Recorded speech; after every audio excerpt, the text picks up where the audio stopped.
দর্শক, জাতীয় শহীদ মিনারে এনসিপির কর্মসূচি ঘিরে প্রস্তুতি চলছে, নেওয়া হয়েছে জোর নিরাপত্তা ব্যবস্থাও। আরো খবর জানবো, যুক্ত হচ্ছেন সহকর্মী কাজী ফয়সাল। ফয়সাল,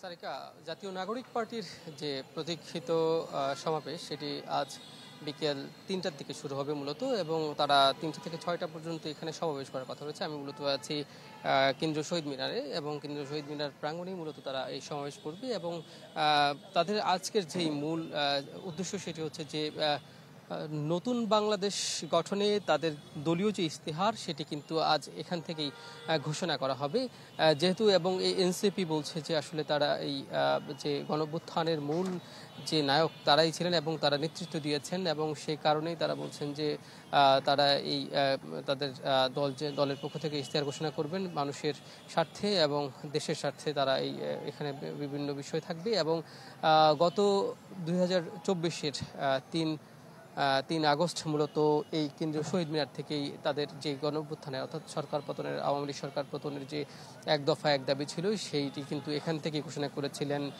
এনসিপির যে নাহিদ ইসলাম, তিনি ঘোষণা করেছেন। আজও কিন্তু নাহিদের নেতৃত্বেই মূলত এখানে এই সমাবেশ অনুষ্ঠিত হবে, এবং এখানে এই সমাবেশকে কেন্দ্র করে কিন্তু কেন্দ্রীয় শহীদ মিনারের আশপাশে ব্যাপক নিরাপত্তা ব্যবস্থা জোরদার করা হয়েছে, এবং এখানে কিন্তু বিভিন্ন গোয়েন্দা সংস্থার লোকজনও কিন্তু কাজ করছেন আমরা দেখছি, এবং পুলিশের এবং পুলিশ ও অন্যান্য আইনশৃঙ্খলা রক্ষাকারী বাহিনীর বিভিন্ন বুথ কিন্তু এখানে নির্মাণ করা হয়েছে।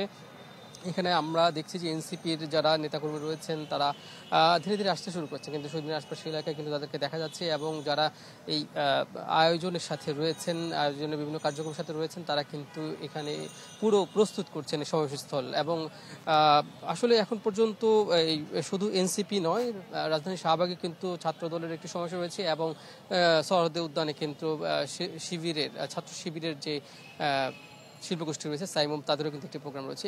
এইসবকে কেন্দ্র করে পুলিশের ব্যাপক নিরাপত্তা ব্যবস্থা রয়েছে। ফয়সাল, ধন্যবাদ আপনাকে। দর্শক, জাতীয় শহীদ মিনারে এনসিপির কর্মসূচি ঘিরে সেখানকার প্রস্তুতির খবর জানাচ্ছিলেন সহকর্মী কাজী ফয়সাল।